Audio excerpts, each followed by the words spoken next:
So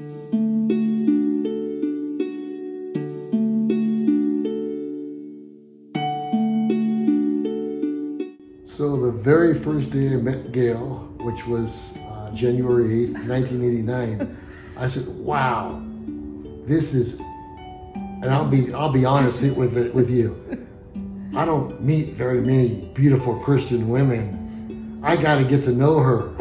And then once I got to know her, I said, not only is she beautiful, she's so friendly, she's so kind, she's so giving. So we had a great friendship, and I didn't want to lose her. So I decided to take it slow, which was very difficult because I was falling in love with her. So our first actual date was to Chili's. I asked her out for orange juice. I remember when we were sitting at Chili's, George was showing me some of his photography work that he was doing at the time, and something came up about age, because George looks younger than what he is. And so he said to me, he told me his age, and I said, "You're not that old." And he pulls out his license and he shows me, and my first thought was, because George was in his 30s and we're 10 years apart, and my first thought was, oh no, I cannot be going out with this guy, because any guy at the age of 30 is ready to get married and settle down and have a whole bunch of kids, and then this is not what I wanted. So I thought, oh boy, I think I better just stay as friends with George.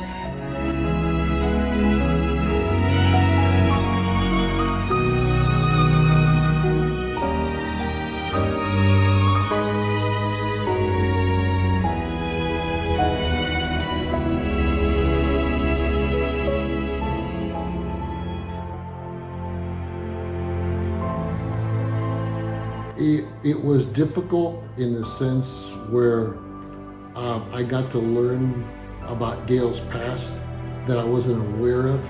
So it was a process of forgiving. Forgiving is the key word. That's the key word here. Without realizing that Christ forgives us. He forgave me. He's forgiven everyone. So I had to die to my feelings of anger, and I had to forgive my father-in-law. To me, it seemed like it was a little bit more of a journey for George in the area of forgiveness, because George could be very reactive. He wants to protect me, and his initial thing was, I'm getting in the car and I could do something very rash and very unkind.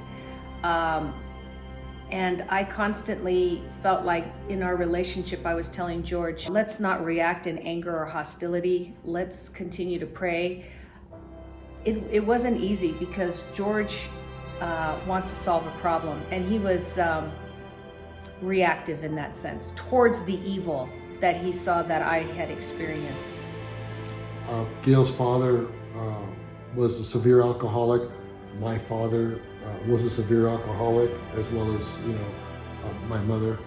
Yeah, the forgiveness came in, number one, me asking God to forgive me for my attitude, because I didn't want to forgive my father or Gail's father. I wanted to, that strong part about me wanted to say, stay angry at them. You don't need to forgive them. And no, I said, no, I got to get that voice out of my head. God calls us to forgive everyone, but that doesn't necessarily mean we have to have a relationship with them, but we are called to forgive them.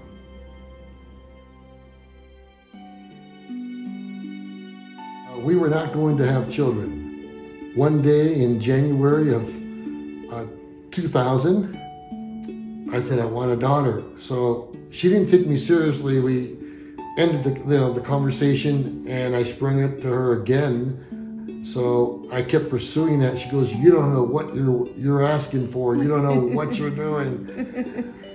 To fast forward this, Angelica Nicole was born in 2000 on November 13th, and she's been the greatest blessing.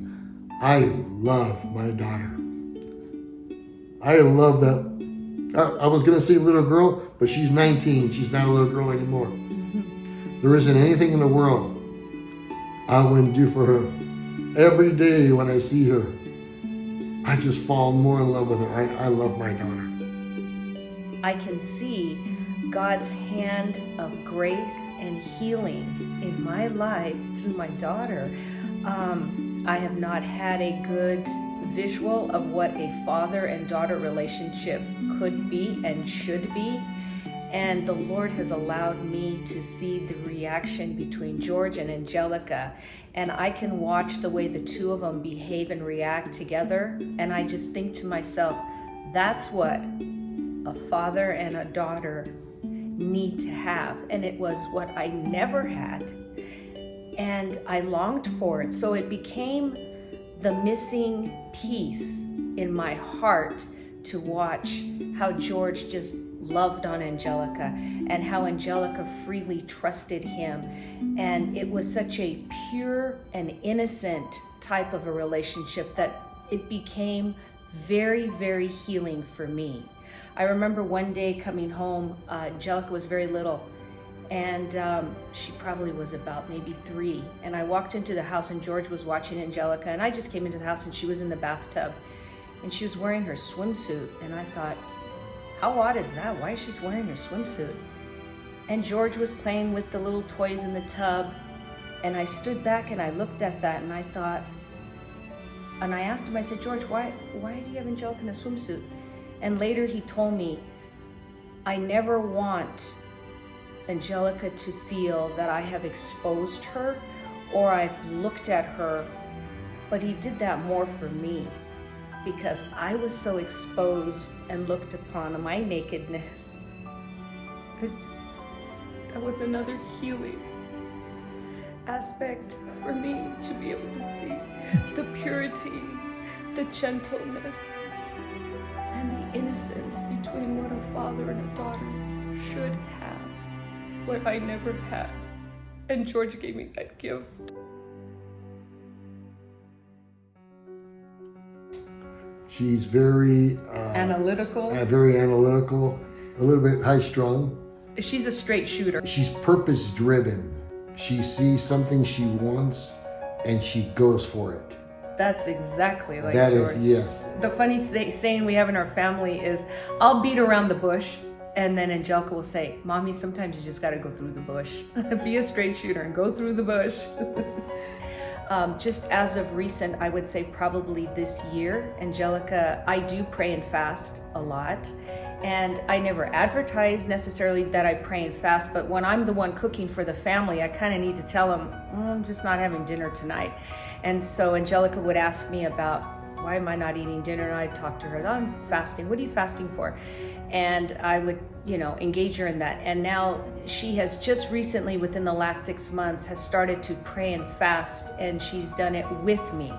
And that has been such a big blessing to see the things that we do anyways, she's doing as well. And not because we tell her, you need to do this, but because she sees us doing it together as a couple.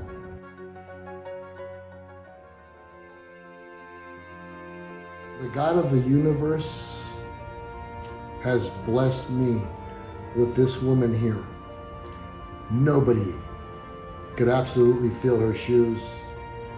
And I don't need to know the details of what happened with you and your father, but I know what forgiveness is looking at you. You have truly forgiven him. And that's why you're able to forgive me. You apply it, you show it, and you show others how to love and how to truly forgive. And I love you for that.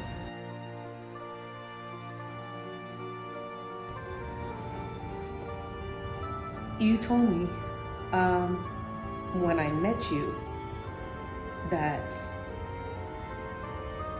by asking me how you can pray for me, you have proven to me the power of prayer. I've watched you pray for not only my dad, but you've prayed for so many people. You don't take it lightly. So many times you would take your lunch break and you'd go to the ocean, not to eat lunch, just to spend time in prayer for just me. Diamonds and jewelry and trips cannot buy for that. You cannot replace that, George. Truly, you are a man of prayer. You're a man of patience.